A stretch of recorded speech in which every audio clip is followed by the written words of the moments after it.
السلام علیکم ورحمۃ اللہ وبرکاتہ۔ امید کرتے ہیں آپ تمام لوگ خیر و عافیت کے ساتھ ہوں گے اور جہاں بھی ہوں گے اپنے اہل خانہ کے ساتھ خوش ہوں گے۔ دوستو، اللہ کا بہت احسان کرم ہے کہ الحمدللہ ہم لوگوں نے تیسرا روزہ مکمل کیا۔ اسی طریقہ سے آپ لوگ یعنی ہندوستان والے بھائی، پاکستان والے بھائی اور بنگلہ دیش والے بھائی، آپ لوگوں نے دوسرا روزہ مکمل کیا اور تیسرے روزے میں آپ لوگ چل رہے ہیں اور چوتھے روزے میں ہم لوگ چل رہے ہیں۔ اللہ تبارک تعالیٰ ہمارا اور آپ کا روزہ کو مکمل کروا دے، اور جس طریقے پہ اللہ کے نبی صلی اللہ علیہ وسلم نے روزہ رکھا ہے ویسا طریقہ ہم لوگوں کو بھی اپنانے کی توفیق دے۔ دوستو، الحمدللہ رمضان کا مہینہ ہے، اور رمضان کے مہینے کی خصوصیت یہ ہے کہ شیطان قید ہو جاتا ہے۔ اب تو ہمارے نفس میں جو شیطانی وسوسہ، شیطانی گمراہی بسی ہوئی ہے، اس کو ہم لوگوں کو خود دور کرنا پڑے گا۔ اب وہ دور کیسے ہوگا کہ نماز کو ہم لوگ قائم کریں، قرآن کو سمجھ کر پڑھیں، معنی والی قرآن پڑھیں، یعنی معنی اگر ہم سمجھیں گے کہ میرا رب کیا کہہ رہا ہے تو ہمارا دل کھلے گا اور عمل آسان ہوگا۔ تو اس لیے جب قرآن پڑھے نا تو معنی والی قرآن پڑھے، تاکہ جو میرا رب مجھ تک جو پیغام پہنچایا ہے وہ ہم لوگ سمجھ سکے اور اس پہ عمل دراز ہو سکے۔ کیونکہ اگر ہم سمجھ کے پڑھیں گے تو میں اپنے اللہ کے احکام کو پوری طریقہ سے دلوں میں اتاریں گے، اور جب دل میں اترے گا تو انشاءاللہ عمل کرنا آسان ہو جائے گا۔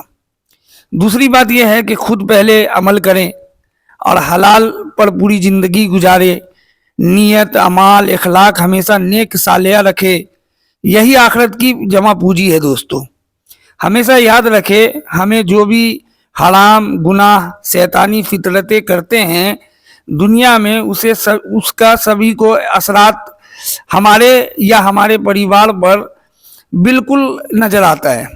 تو اس لیے ہم لوگ جب نیک عمل کریں گے تو ہماری نسل اچھی بنے گی، کیونکہ اگر نیک اعمال ہم نہیں کریں گے تو ہماری نسل بگڑے گی۔ تو اسی لیے دوستو، اعمال خود کرے، سمجھ کے قرآن کو پڑھے، اللہ کے احکام کو سمجھے، نبی پاک صلی اللہ علیہ وسلم کے طریقے پہ عمل کرے، یقین جانیے زندگی ہماری خوشحال بنے گی، دنیا ملے گا، آخرت تو 100% ملنا ہے۔ تو اسی لیے اپنے نفس کو اپنے قابو میں رکھے، کیونکہ ابھی تو شیطان بھی نہیں ہے۔ تو اسی لیے یہ چیز کا پورا ہم لوگ دھیان رکھے کہ اللہ تبارک تعالیٰ جو ہمارے اوپر احکام دیا ہے اس احکام کو کرے، کیونکہ اگر یہ ہم نہیں کریں گے تو دنیا ہماری بگڑے گی اور آخرت بھی ہمارا خراب ہو جائے گا۔ تو اسی لیے ہم لوگوں کو چاہیے کہ اپنے احکام کو، اپنے اعمال کو درست کرے اور اللہ کے احکام پہ چلے۔ ہماری زندگی سے سکون پوری طریقہ سے نکل جاتا ہے۔ دیکھ رہے ہیں ہم لوگ کہ ہم لوگوں کی زندگی سے سکون پوری طریقہ سے نکل گیا ہے۔ جہاں حرام ہے وہاں سکون نہیں، سکون بالکل نہیں رہتا۔ دوستو، جہاں حرام کو آپ اپنی زندگی میں شامل کریں گے تو سکون خود بخود ختم ہو جائے گا۔ ابھی وقت ہے اپنے سبھی حرام گناہوں سے توبہ کرے اور معافی مانگے۔ وقت رہتے ہوئے اگر سدھر نہ سکے تو یقین جانیے موت سے پہلے اگر ہم سدھریں گے نہیں تو ہماری دنیا اور آخرت دونوں خراب ہو جائے گی۔ تو اس لیے ہمیں چاہیے کہ موت سے پہلے موت کی تیاری کر لے، اللہ کو راضی کرے، یہی اصل کامیابی ہے۔ اللہ کو راضی کریں گے، آپ کے سارے مسئلے مسائل پلک جھپکتے ہی حل ہو جائیں گے انشاءاللہ۔ ہم آج دنیا کے لوگوں کو راضی کرنے میں لگے ہیں، اس لیے آج ہم سبھی پریشان ہیں۔ ہم اپنی سبھی خوشی کو یا غم کو اگر اللہ کے سامنے میں رکھیں گے تو یقین جانیے اللہ تبارک تعالیٰ وہ ساری پریشانی کو دور کر دے گا انشاءاللہ۔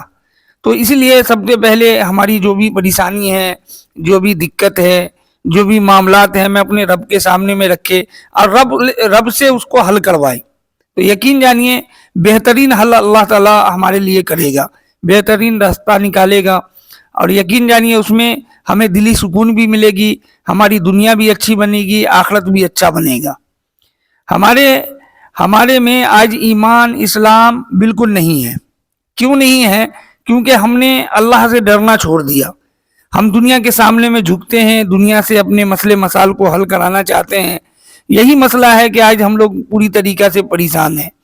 اگر آج ہم اپنے اپنے معاملات کو اپنے اللہ سے حل نہ کروائیں گے، اپنے گناہوں کو اللہ سے توبہ کر کے معاف نہ کروائیں گے، تو ہماری نسل جو ہے برباد ہو جائے گی۔ تو اگر ہمیں چاہیے کہ اگر ہم اپنی نسل کو اچھی بنائیں تو اس کے لیے پہلے ہمیں اچھا بننا پڑے گا، ہمیں اللہ کے سامنے میں رونا پڑے گا، گر گرانا پڑے گا۔ اللہ جو بھی ہمیں احکام دیا ہے، نبی پاک صلی اللہ علیہ وسلم کا جو بھی طریقہ ہے، اس پہ اگر ہم عمل نہ کریں گے تو یقین جانیے ہم خود برباد ہوں گے اور ہمارا آخرت برباد ہوگا، ساتھ میں ہماری نسل بھی برباد ہوگی۔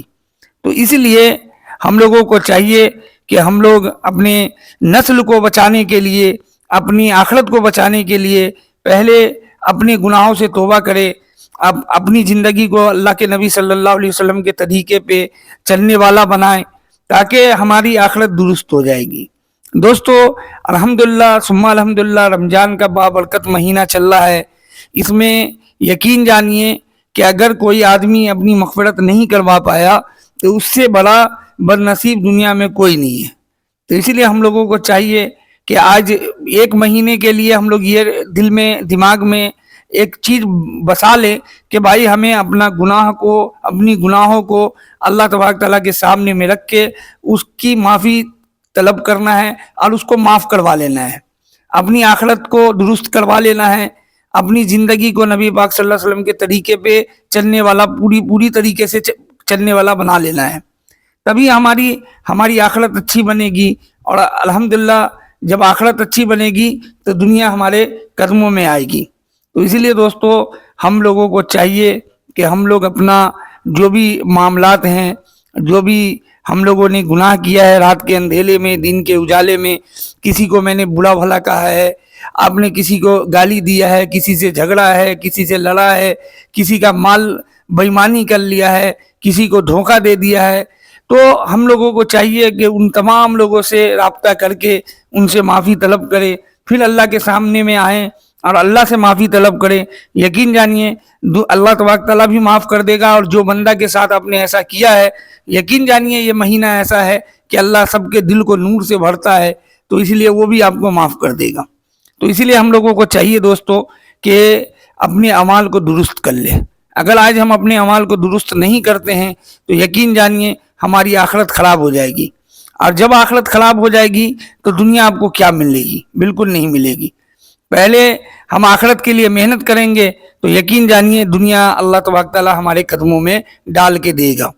یہ آپ اکثر یہ سنا کرتے ہیں کہ بھائی جیسا اعمال کریے گا ویسا بدلہ ملے گا، یعنی کہ آپ اگر کسی کھیت میں کسی چیز کا بیج لگاتے ہیں، یعنی آپ نے گیہوں کا بیج لگایا تو آپ اس سے گیہوں کی امید رکھ سکتے ہیں، اس سے سیب کی یا دوسرے پھل کی امید نہیں لگا سکتے، کیونکہ آپ نے اس میں گیہوں بویا ہے تو گیہوں کاٹیے گا۔